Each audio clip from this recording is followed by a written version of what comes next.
Another big one is remembering that nice guys win, good people win. But what our mother instilled in us, work hard in life because nothing's given to you. I think when you're young, you know, a lot of what you do is thinking about how the people are going to perceive you. And, you know, when you get a bit older and you realise it doesn't matter. They want to change their careers. They want to try something different. So it's been 10 years since the Stow Brothers. So it's quite a momentous moment for us.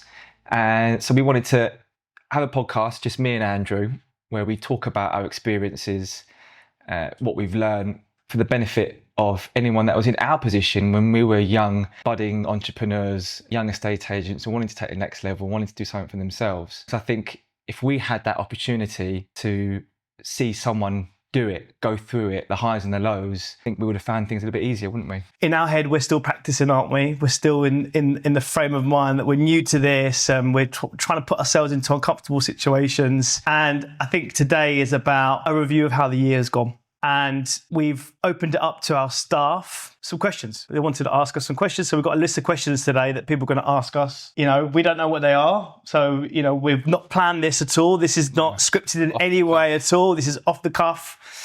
We just wanted to be really genuine and honest about answers. Well, I left school to be an estate agent and happened to get a job in Walthamstow. So you think that was the luck element there? Absolutely. There's no other way about it. It was my first interview. I got the job, and I was at that place for about 10 to 12 years, and it was in Walthamstow. So when we came to the decision about opening an estate agent, it was just an obvious choice. Yeah, I do remember us having a chat though when we were dreaming up the Stow Brothers and thinking about it. And because at the time I was working in Hackney. So Andrew was Walthamstow and I was in Hackney. And we did toy with the idea of opening up in Hackney then for the first office. But I think what won out at the time was that you had been working there for such a long time that your experience in the area, your knowledge of the area just meant that it was the obvious choice. But what I think we didn't really fully appreciate was how Walthamstow was going to change, how the area was going to evolve, and also how big the market was there. Did we fully appreciate that at the time? Well, no, I knew how big the market was because I'd worked there for so many years. Lots of chimney pots, lots of transient community. Housing stock is slightly smaller. There's lots of reasons why. You know, it's got 4 train stations and big first-time buyer market. And at that time, people didn't stay long in Walthamstow. It was kind of you helped you get on the ladder. Yeah, but no one back when you were working there 10 years ago had been getting to anywhere near the sort of figures and the numbers that we're doing now? No, I'm going to be completely honest with you. Yes, it was. I remember speaking to my old boss, Pete Wheeler, a massive influence in my life. He was one of the owners of the previous company that I worked for, and I remember him telling me, I think it was in the mid to late 80s, that they sold like 150 properties in a month, something ridiculous. So they took on, you know, so Walthamstow's always been that high volume area, always been that what it is, you know. I think at the time we didn't open for that reason. No, we opened because it was where our experience lied. It's what we knew the market inside out, and we just I personally wanted to work somewhere where I felt comfortable and I knew things, you know, so that's why we did it. But I think the luck element there really does come in to say how East London really as a whole and London culturally has been a shift and demographically as well, which has also then led to house prices increasing. So, you know, it has all had an impact, but we didn't really, and actually it was luck, that part of it. So many things like that. And then people say to me, oh, you know, you've done all right. You know, like, yeah, we've been very lucky. And they went, oh, no, it's not luck. You make your own luck, blah, blah, blah, blah. And yeah, there is an element to that. But I think there is some outliers that you can't account for. And that is purely luck. The fact that you and I are brothers, the fact that you and I get on really well together, that is purely luck. The fact that you're an estate agent, that you left school to be an estate agent, luck. You could have gone on, been, you know, well, you weren't academic enough to be a doctor, but you could have... Sportsman? I could have gone on to be a sportsman. Your dreams. But you could have, you know, so lots of things have you need lots of things to work in your favour to be lucky. And I think I read a book once and talked about Bill Gates and about how you can attribute everything to some piece of good fortune.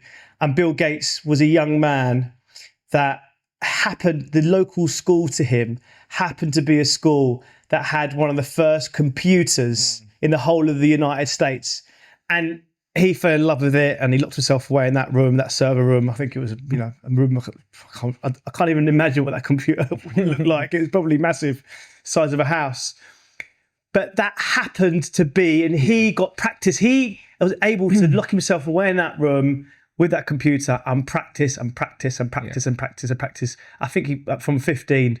So by the time he was a young adult, he was streets ahead of anyone else. But he still needed to take the opportunity, though. And that's the difference when people talk about luck versus you can get a bit of luck, but then not everybody grabs the opportunity with both hands at the time. I think that's the difference. It's getting the luck, but it's then spotting that onto something. Spotting opportunity, yeah. Exactly. I think that could be a trick to good business. And running with it. That could be the trick to good business. Yeah.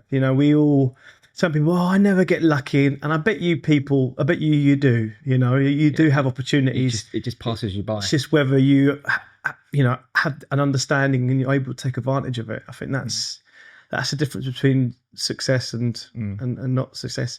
And we talk about success, but I don't think we're an established business now, which I think is great, and we're very grateful for that. But we're no way. I wouldn't say that we're successful yet. I think we've still got a lot of work to do, and we're still at the beginning of our journey. It's only been 10 years. It's amazing that we are an established estate agents now, and we've only thought about that from a psychological perspective. Very recently, we've always felt quite insecure about the day-to-day, insecure about our future as a business. But I think we have come to terms now that we need to think like a medium-sized business now, but we are at the beginning of our journey still. So, and the point of Go Bros and our social media is to share our journey with people. It's important what we've done, but I want to be able to share what we're going to do with people as well. Our wins and our losses, our mistakes, and our and the things that we've done well. I want to be able to share that. What the audience can get from that? Well, it's looking at other business owners has helped me. I can't tell you how much that's helped me. And I think that the beauty about social media, and it didn't exist when I was a young kid. These young people now have got so much information out there. They got these mentors that people are mentoring for free. So it's an amazing tool. And I'm a huge advocate for it. So I want to be able to share a journey with people, because I think if you can help people, if you can influence people in a positive way, then that's what being a human being is all about. You need to share some of the good things that you're doing and also some of the bad things. And if people can learn from your mistakes, then absolutely that is the way forward. Yeah. I've learned from people's, advice on their mistakes. And I probably am not going to make the same mistakes they did because I've seen them. And this thing about, you learn from your mistakes. Yeah, I agree that. Absolutely, I agree that. But I prefer to learn from other people's mistakes, actually. And that's the beauty about social media. You can learn from other people's mistakes. So that's just as good as making the mistake yourself. Yeah. I mean, come back to your point about being successful. And it doesn't feel that way to me. And in fact, no, not at all. I've only just stopped thinking like we could end tomorrow. We're not having a startup mentality is what we talked about. And I think that psychologically is just only really sunk in very, very recently to feel like you say, we are established now. And it just in the last couple of months, especially with bringing in a head of people and culture, it's just we've felt like a proper serious company now. Yeah. I think that's had a massive impact on me and my psychology. Yeah. And if what we're experiencing, and if we can show an audience what we're doing, it will only encourage more people to do the same. Everyone can do it, and if we can influence some people in a positive sense, then I'm all for it, because I think what's happened is amazing. Our story, although not unique by any stretch of the imagination, is a rare one. It's a really small percentage that actually make it past the first year. So the fact that we've got to 10 years is something we should be really proud of, Ken. But we're at the beginning of our journey still. I think when I think back to when we first started, do you know what really excited me? Was having the opportunity to start something fresh and not fall into all the same old pitfalls and make the same mistakes that most other companies that I knew of were making. So it's like, wait a minute, we can start a company, we can build it exactly the way that we want, with the ideals that we want, with how we want to treat customers, completely from scratch. And that really excited me, because I'd worked for various different firms before we started Stow Brothers, and what really inspired me in a funny way was all the people that were doing it very, very badly. That gave me the inspiration to say, right, okay, now we've got a chance. If we could just create something that did things for the right reasons, and was genuine, wanted to help people, and wanted to do the job with kindness and compassion, that was going to be the secret. That was what was going to make us successful. And we didn't know it back then when we just started, but that's you read business books now, you read all sorts of self-help stuff, and they talk about that, but we did it naturally. That's another bit of luck. Maybe we can attribute that to something in our past or in our childhood, but doing the job, wanting to do the job in the right way, and thinking about how you were dealing with people rather than thinking about the commission. I think it had a big say on why I wanted to do the job. Yeah, that's why we make a good team, Ken. Because maybe at that time, I know you're much younger than me, you were much more emotionally aware, much more emotionally intelligent, I would say. I'm going to be brutally honest. I think my motivations were very different to yours. I just wanted to be. So let me give some context.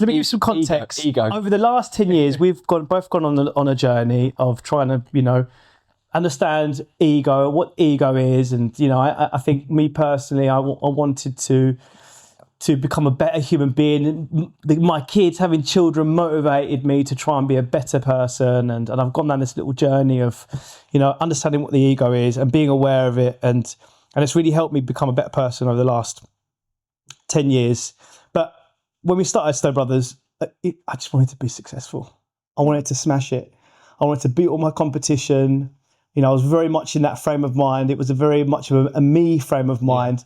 Yeah. But what it did, it gave me the drive to really, really, really want it to make it work. Now, my reasons were less emotional than yours. Mine was purely, I just want to make sure, I want to show everyone that I'm not a loser. I want to show everyone that I can do this, and I'm going to show you that we're going to make a really successful estate agent. And that honestly was my motivation. But the business probably needed that. Businesses need that at the start, and I think probably a lot of business owners have that same mentality when they first start. But I think that only gets you so far, and it gets to the point where it can't be the Andrew show.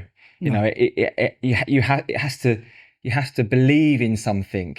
Yeah. To get to where we've got to. We could never have done it just on ego or me wanting to feel successful, because that only has its limits. Absolutely.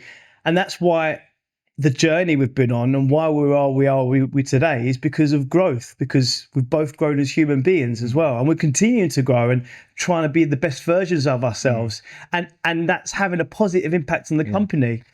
So we're looking at things from a significantly different perspective. In the early days, it was all about me wanting to be successful. Now it's about wanting everyone else to be successful. I think that's the difference. I think it's a big takeaway here for people that are in our positions. I think, especially for estate agents, people that work in property, ego, I think, can really get in the way of your career. It can get in the way of your own success, because you start to do things for the wrong reasons, and you start to think more about yourself from a selfish perspective, and forget that we're actually providing a service. It's about the people we're dealing with. It's about their lives, and if you can have an impact on their lives in a positive way, then you're going to be successful, and then the commission will come, and the commission will follow by default. I think if we didn't go through that journey of changing our perceptions, then we would just be like every other property company. We wouldn't. I don't think we'd be successful. No, we wouldn't. And I think what drives you and what motivates you is really important. And I think when you're a small estate agent and you're pulling the pints, you need to have a drive inside of you to want to win. Yeah. You need that because it's a competitive marketplace, and you entering it, you're one of 20, 30, 40, 50, 60 estate agents, you need to make sure that your energy levels are high. And what motivates you in those situations might be different from one way to another. But I'm trying to think of the psychologist that said it, but said we spend half of our life trying to build a healthy ego, and then we spend the next half of it to try and shed it. And I think we're at that point, I'm 43 now, where I'm trying to shed it. But, can there be a healthy ego? And I think maybe there was, maybe the drive to want to succeed, maybe it was a personal one, but actually when you're initiating and you're a small business, you need that driving force to push forward. And then everyone feeds off that energy and feeds off you, and I think everything has its journey. And I'm not saying one journey is perfect than the other, but for us, it's worked for us. That path has worked. We were very much wanted to be successful, proving everyone wrong that we can do it in our own way. And now that's not going to work anymore. The company needs directors to steer the ship, to think about our staff. We need to put our staff first, and then they in turn will put their customers first. So that isn't going to work anymore. We're over the certain size, but when you're initially starting out, it's very powerful. Advice for starting out in the industry. Do you know what I did? I think I told you, I printed off my CV and walked into local estate agents. Yeah. Yes, we're in a digital age, and yes, you've got social media and stuff, but I just think that's still such a really powerful way. If you're looking to get into agency, go to ones that you like the look of, you like the look of the people in there, you like the brand. Maybe do a bit of research into the type of company, look at their Instagram if they've got one, look at the type of properties they deal with, and, hand your CVs into agencies that suit you as a person. Yeah. I think that was really, because that's my first job in the industry.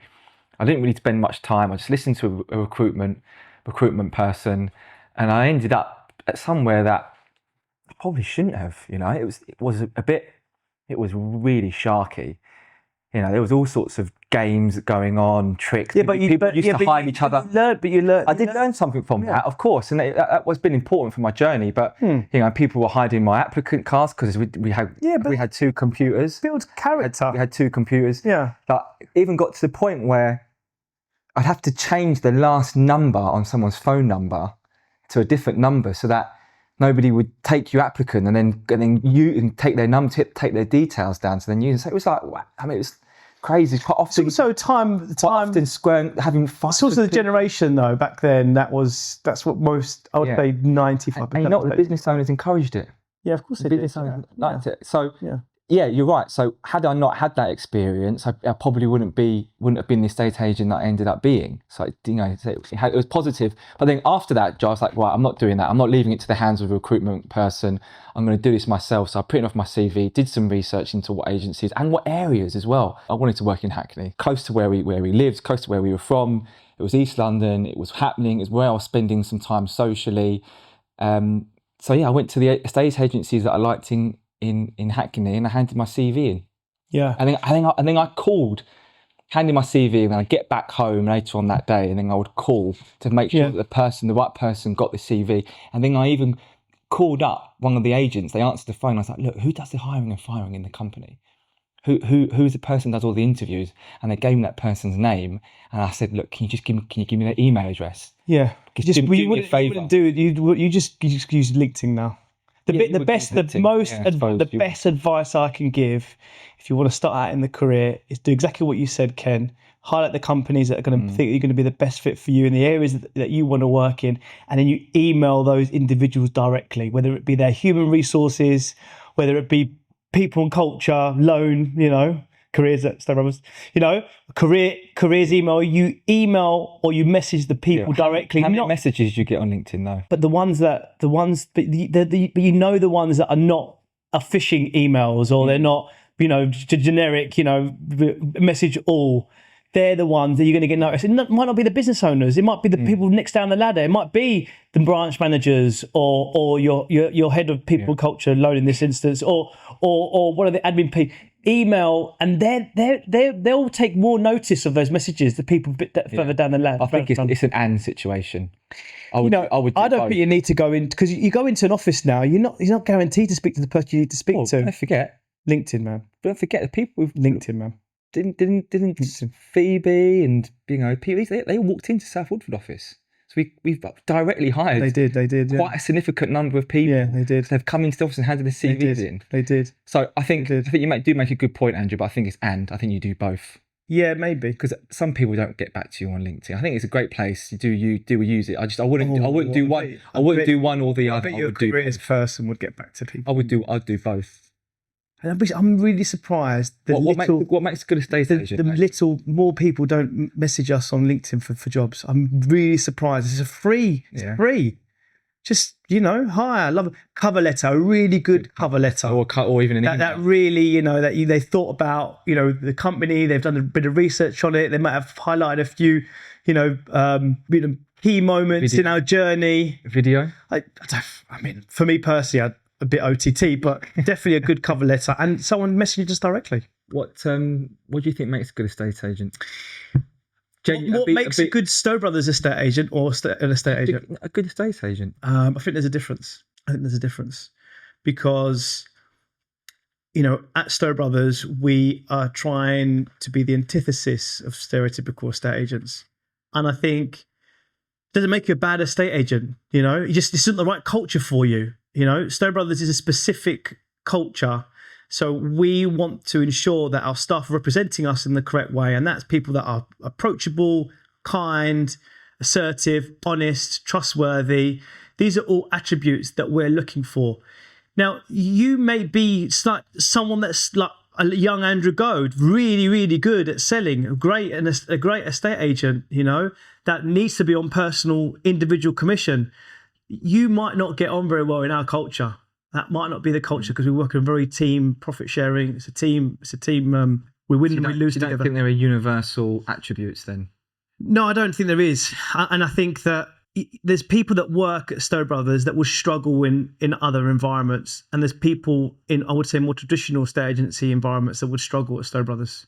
So I think, as business owners, you need to really understand what it is what is your culture. I think this is what we're talking about now, is your culture, and that you're hiring people that fit in with that culture. But so what makes a good Stow Brothers estate agent? Well, we just name those things. I think you can do the job in a Stow Brothers way, but still be able to work anywhere else. I hope so. Because the things that are underlying, yes, we're here to work, we're here to earn money. Still commission's really important, being able to be successful in that. But if you have that, if you are a bit of a salesman, but you also have the right culture in terms of wanting to do the job, like I said earlier, with kindness and compassion, all those things that we look for in somebody, then great. I mean, wow, that's like you've got the full set. I think you could work anywhere like that. Yeah, whether you enjoy it or not, that's another question. I'm talking more about enjoyment. You need to enjoy the environment you're working in. We've tried it before. We've hired individuals that are great estate agents. That just hasn't quite worked out for them. I think the age gap, 8 years difference between you and I think that really helps. Maybe if we were closer in age, a more naturally competitive one with the other, then the relationship might have been a little bit different. Because there's such a big age gap, then it enabled us to, in the early days, you just followed my lead. You were 24, I was 32, had like 10 decades, more than a decade in the industry. and you were happy just to follow my lead in the early days. But if we were of a similar age, I think it would have been much more competitive between both of us, and we may not have got on. Yeah, I think I look at it more because we know each other so well, understanding what our roles are, and what our strengths are, and understanding maybe what the other person needs. It's probably more me to you. You know, you especially early on needed to be, you know, the peacock, you know, and I saw that and I understood that. So, you know, my ego had to take a bit of a back step. Yeah. So you were emotionally aware of it. I was very conscious of that. Yeah, you're emotionally aware of it. Needed. That's what you needed to do at the time. So, but yeah, I think that's a big advantage of being siblings, is that, you know, you've got an intuitive understanding of the other person. But it's also trust. Absolutely. I think that's a really big one. Yeah. Trusting your business partner, or actually looking at this another way. People do businesses on their own, but I take my hat off to people that can do it. Absolutely, very admirable. You know, so I you know, advice that I've given other people that I come into contact with on a daily basis. They want to do business, they want to start something. Having a Batman to your Robin, and you know, having a right hand man, someone you're going to do it with, or woman, I think is really powerful. Yeah, and if we're being self-analytical, the reality is that if we didn't do it together, we would have never have done it on our own.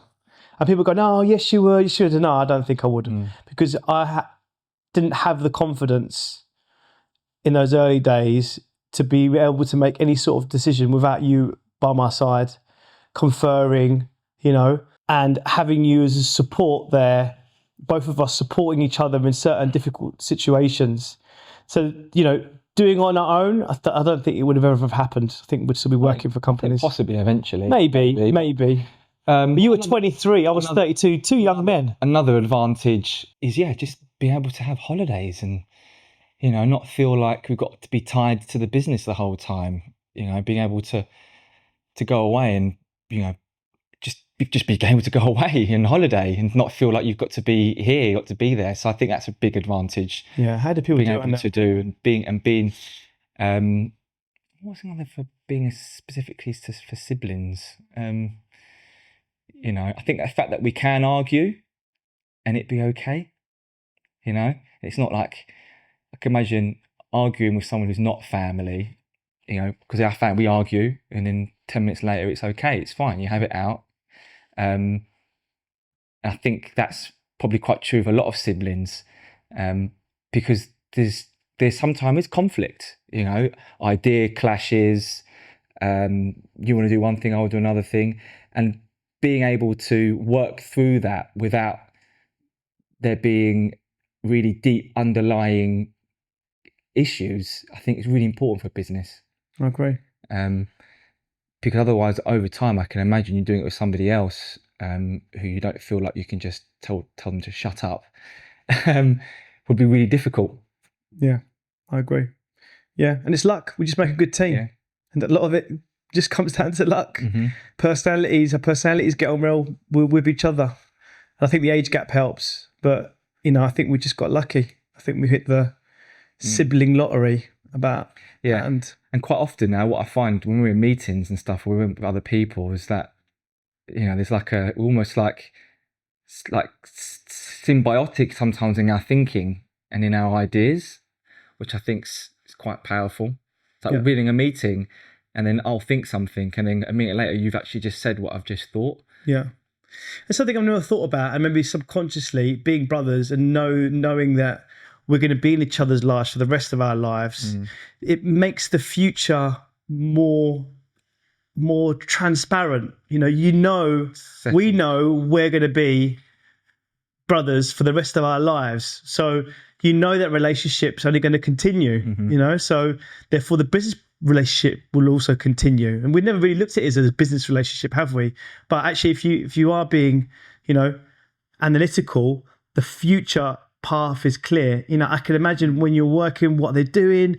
Are they happy? Are they not happy? You know, what's happening? You know, and that for me personally, having an insecure relationship or not having a clear future path, I would really struggle with that. Yeah, I would really struggle with that. Good point, actually. I would really struggle So the fact that we're brothers, and I suppose a lot of family businesses, that's a good thing with family businesses. There's a future. There's a future. How long have you got? Yeah. So it's something that we probably didn't really even talk about much when we were younger, but I think there are certain things that we've done. The way that we've built the business in a way has reflected our upbringings.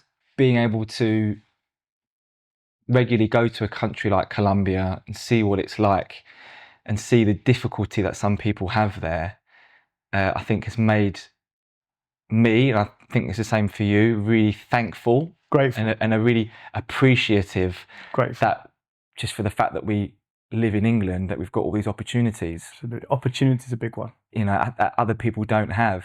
Absolutely. I think that's such a big thing, because I was actually born in Colombia. We were living in Colombia when and if we'd stayed there, our lives would be completely different. We would not be as lucky and as fortunate with all the opportunities that we did by growing up in the UK. No, I often think about if we still lived there, how our lives would have turned out. Especially if we go and talk academically. If you don't go down the academic path in a place like Colombia, you're going to find it really difficult. You need to have an education. You need to have a degree. You need to specialize in something. And then you may go abroad to do masters or whatever it is. That was academic is not my thing. So maybe I would have really struggled. Yeah, well, look at all our cousins. They've all got degrees. I know. You never even went to university, me or you. No, I didn't. And you don't have that same opportunity in other countries. So the fact that we've done what we've done in this country, and we take it as a given. You don't have to go university here to be successful. You don't have to. There's this kind of narrative now that you can hear from people, that you don't have to go university to be successful in life. It's not a given. So, but that isn't like that in a place like Colombia. You have to do it. But you have to go university. That's where property is been such a great thing for us, and for anyone else that has got good work ethic, wants to get on in life and is driven and is motivated. Being an estate agent, getting into the property industry is a fantastic career. So amazing. There's so many opportunities, and like we said earlier, it's meritocratic. So you off the back of your hard work, you will get rewards for that. And there's clear progression. You start off at the bottom. You might be making teas or door knocking, doing stuff like that. But within 10 years, you could be future business owners. Or you could be self-employed, have a self-employed model. You can work for yourself, or you can work your way up to be an office manager, branch manager, and earn a really good salary. So, without degree, without any study. If I'm going to romanticize a situation, Stow Brothers and the future in the business. A big driving force is to be able to, we have a responsibility now to continue to provide people with opportunity. There's people like me out there, that maybe are in the wrong career. They want to change their careers. They want to try something different. And estate agency is a very easy way of testing yourself in a realm of sales, in an office environment. It's a very, very good way of testing the waters, dipping your toe in. And I'm telling you that, and being able to give people the opportunity to dip their toe in. Some may not work. They might realise, this is actually not for me. Yeah. But the fact that we have a platform now where we can give people opportunities, school leavers. I'm going to surprise you about this, but I was talking to Lone, who's our head of people and culture, and I really fancy going into schools and talking about careers as an estate agent. Oh, and then my idea. Was it? I don't know. Maybe it was, but. Going into schools and meeting school leavers, because we don't, 16, 17, 18-year-olds are saying this could be a career for you, and these are the reasons why. And there's qualifications. What are the reasons why? I think good estate agents are naturally entrepreneurial. I would say property industry. Get into the property industry because there's property management. There's accounts. There's estate agents. There's letting agents. There's so many, facets of it. Another reason why I think being in property, it gives you a really good, broad understanding of business. because there's customer service, Definitely. you're dealing with clients, Definitely. you're dealing with customers, you're dealing with a product, you've got pricing, you're then dealing with solicitors, you're then dealing with contracts if you're in lettings. It's multifaceted, and it's really good underpinning. 100%. We have learnt that now, being estate agents, but now doing other businesses and venturing, doing different things, is the stuff that we learn as estate agents. It's been so beneficial, and it's been really helpful for us in our careers and our journeys. And I think without that, I don't think we would have been able to go off and do other businesses and try different things. It gives a real good base for individuals, and I am excited about the opportunities we're going to continue to provide people in our industry, young people. And I think that it's a genuine career out there, and most of the people that we hire now have actually been to university. Yeah. But I'm, and that's great. But I'm talking about even before they've gone to university. Literally, I'm leaving school at 16, or I'm doing my sixth form. Actually, come work weekends, come work part time. Give it a go. So many transferable skills. Give it a go. Yeah, more young people, please. If you wanted to come, we've got a chap that's come to work for us who's really honest. Look, I want to be a surveyor. In the future. Well, come. He wants to be an estate agent to learn this side of the business. Be more giving. Be more giving. Less single-minded. Less egotistical. Think more about the team, my colleagues, and giving my time and my advice to more people and not wanting anything in return. I think that's the piece. That's something that I've only learned very, very recently. But my younger self, don't think you've got to be some single-minded sales monsters to succeed, because that's probably only going to make it more difficult. I would say that you need to be a little bit more giving. Andrew, 21-year-old Andrew, be more giving of your time. Be much more of a team player, and think about other people much more. Think about other people much more. What advice I give a younger self? I think to not care what people think. I think when you're young, a lot of what you do is thinking about how other people are going to perceive you.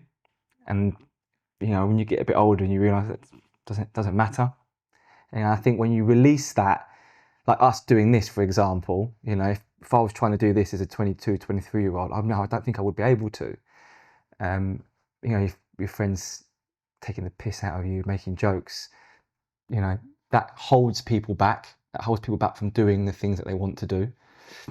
And I would say... Do you know a good bit of advice is that everyone is too busy thinking about themselves, and they're not worried about you. And that's something that's really helped me. I'm not sure it's true though, but yeah. Oh, I think it is. I think a lot of people are too worried about what they are.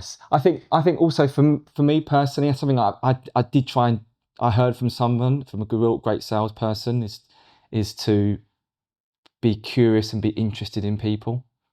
Maybe that's something that you're either born with or you're not, but somebody mentioned it to me when I was quite young, and it did stick with me. But I think it's really helped, because I naturally now I am quite interested in people, and I do ask questions, and I do want to find out about them. And I think in business, that really does help.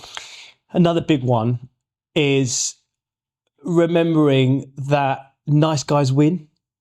Good people win. And I think when you're younger, you have this perception that you need to be some hard-nosed businessman. They're the ones that succeed. They win at all costs. So it doesn't matter who they plow along their journey, that they succeed. That is not a recipe for success. No, some people get there like that, but that isn't going to sustain your success.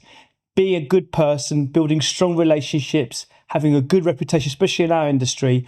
People believe in what you say, being an honest, trusted member of the property industry, that's going to stand you in good stead for the rest of your career. So that's the biggest advice I can give. Well, when we were starting the journey of Stow Brothers, when we were thinking about opening, I was a bit apprehensive, because all the bosses, all the company owners that I worked for, they weren't very nice people. So it built up this image in my head that you needed to be like that to be successful. Like you just said, you needed to be a bit of an asshole. You needed to treat people harshly, and that's, like you say, it's not the case. And I'm so glad that we were able to put that to the test and prove people that you can do other people's interests before yourself. Yeah. Put other people's interests before your own. And I think that is a big piece of advice that I wish someone would tell me when I was 21. Put other people's interests before your own, and then that will lead to success. But you know what, Andrew? I think people, when they're young, they probably think, well, I'm not like that. I'm not hard-nosed. I'm not aggressive. I won't, like you said, just plow through people for success. So it probably puts people off. They probably think I'm not made up to be entrepreneurial or to start a business because I'm not like that. But that's a piece of advice for people. And that is why social media is such a good thing, because you're going on there and people can go on there and they can get mentorship for absolutely free. People who are living and breathing it, who made the mistakes. And that's why we're doing what we're doing today, because our 21-year-old Andrew and Kenny Go didn't have that ability to be able to go on social media and look at all these great business people talk. And learn from their mistakes. I think it's an amazing tool, and I think I'm just so happy that I'm able to give people some genuine advice that's going to stead them in good stead. Yeah, I think also as well, valuing personal self-development more when I was younger. I think it's probably a bit of an ego thing. I don't really need to, work on myself. I don't need to read this book about ego or do that about spiritualism or whatever it might be. And if I'd maybe had looked into that earlier, then maybe that would have a bigger impact on the business. But I really see the value now in trying to improve yourself, because then that's going to have a positive impact on the people in the company. Read. Yeah, read lots of books. Read. I think I saw a statistic the other day. If you read, I don't know what it is, 3 or 4 books a month or something, you're going to be in the top 5% in the world population that read. Yeah. It's going to give you such an advantage. Yeah, and there are books on so many things. It's crazy. There are books on implementing change in organisations. There are books on, how to be a better boss, or what does the CEO do? Marketing books, sales books, negotiation books. I mean, there's a book just about anything out there. So if there's anything that you're struggling with or you need advice on, there's probably a book on it. It just takes effort and time. And when you get a good one, read it more than once. Mm-hmm. I think that's really good, because you read one book once, you plow through it, you finish it, but actually you miss a lot of it. You read it for a second time, and you absolutely absorb lots of other bits of information that you may miss the first time. So when you get a good one, you read it twice. Yeah, it's good advice. I'm going to be honest, I hate thinking about the past. I hate it. I don't dwell in the past. And that it's been a real positive as a business owner, to be I don't know, would you call it a futurist? I'm constantly looking in the future. It does stop me from enjoying the present, though. So I've had to learn to enjoy the now, because living in the future you can live in the future too much. You don't enjoy the present. But looking back for me is something that I very, very rarely do. Come on, if you had to say something though. A regret is probably opening Hackney sooner. Hackney office sooner. Not opening Hackney sooner. Opening Hackney office sooner than we did, Yeah. Well, because we did talk. Out of every regret, there's a lesson to be learned. So actually, some regrets are good. Some regret is a mistake. What's the difference between the two? Do you know one thing? I don't think they're negative at all. I don't. I tend to agree with you on that one, Andrew. But I think if there was one thing that that just springs to mind that I would go back and change, putting more importance and emphasis on the property management side of our business earlier. I disagree with you. Earlier. Because, okay, yes, you're going to say that we learnt lots of things. Exactly. And we didn't know. No, we did. But the question was, the mistakes that you made. So we're going to answer it. It's not a mistake, though. So it's just a journey. I think we could have earlier on, and I think this is probably, hopefully, quite poignant for a lot of people that are in property. That is your property management side of the business is got to be one of the best, most well-run departments in your organisation, because that is what pays the bills. That is what's going to keep you ticking over in difficult moments. That is what's going to make you recession-proof. Yeah. And I think probably like a lot of young business owners, you like property management, get them in the back room, flood that one person with loads of work. They can handle it. Manage 250 properties as an individual. And I think the business, especially the letting side and the property management side, suffered because of that. And I think it was only really in the last sort of maybe 4 years that started to really understand and appreciate how difficult of a job property management is, and how involved it is, and how much legislation there is, and really appreciate how difficult it is. We'd never done it before. We hadn't, but so we learn on the job. Yeah, we learned on the job. So that's one regret. I think would be that. Yeah, I mean, I don't think it's a regret. I just think it's a journey. But okay, if you could change anything, set up a solid property management department from the moment we open the doors. Hire the right people. Hire anyone, because we didn't know what a good property manager even looked like, let alone. So, but now we know 10 years. So that, that's those mistakes have actually proved to be. I'll just go through a little bit of what I'm talking about, how difficult it has been for us on the property management journey at some points. Was at one point we walked in and somebody had handed in their notice. And then a week later, another person handed in their notice. And then the following week, we walked into work just before COVID was going to happen. And somebody had handed in their sick leave. And we were left in a situation where we had no one in the department. So, going through that just before COVID, that's probably one of my personal, for me, one of the most stressful and difficult times with Stow Brothers. And I've talked to other business owners, estate agency owners, and they all have similar sorts of stories about over property management. But the reason is because they weren't taking it seriously or valuing what the people did in that department. So that's something that a big piece of advice I would give people. It was poor management, and that's our fault. It was poor management. It was poor management. But we learned from that. Massively from that. Yeah. And we needed almost to go through that. It didn't need to be that difficult and that painful, though. Maybe not, but it felt like it needed to happen. Those moments, those difficult moments, I've always looked at it and thought that obviously these things needed to happen. And having that perspective that when things do get difficult, that they're meant to happen, they're there for a reason. Yeah, of course. So you're going to try and find a solution to the problems. You're going to ensure that you're going to come out of whatever difficulty you're going through, you're going to come out better because of it. And I think that's a mindset, and that's very important. That's a big bit of advice that I can give everyone out there, that doesn't matter how difficult situations get, that they're happening for a reason, and you can make the best out of it.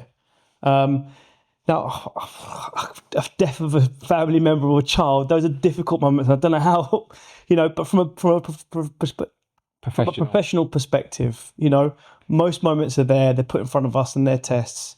And we need to make sure that we find ways of overcoming that obstacle and being better because of it. You almost need to relish the problem and the issue, the challenge when it comes up. Relish the difficult moments, because something could be learnt there. Yeah. It can't all be easy. No.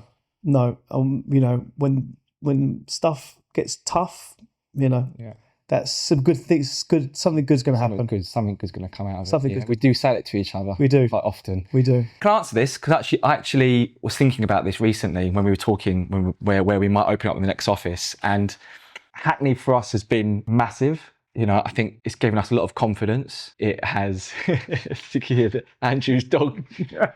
All of a sudden, drinking water really loudly. We're currently running at 5 offices and 6 departments. 11 departments. 11 departments. Oh, sorry, yes, 11 departments and about 85 staff. Hackney was a big moment because it's moving into a new part of London. Obviously, we work in East London. This is our main area, but Hackney's like, we're coming up against different type of competition, and it's been really successful. It's been really good. And I think the next office, if we break into a new part of London, then I think that will then leave the door open for us to potentially go on and maybe even compete with some of the real big boys in London. Yeah, I mean, I wouldn't say Hackney's a success yet. I think we've had a good start.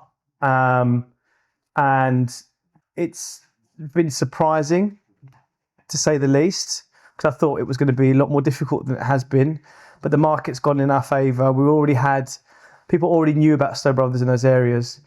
But I think what people need to understand, we're ambitious and we're going to continue to grow. So we're going to open more offices.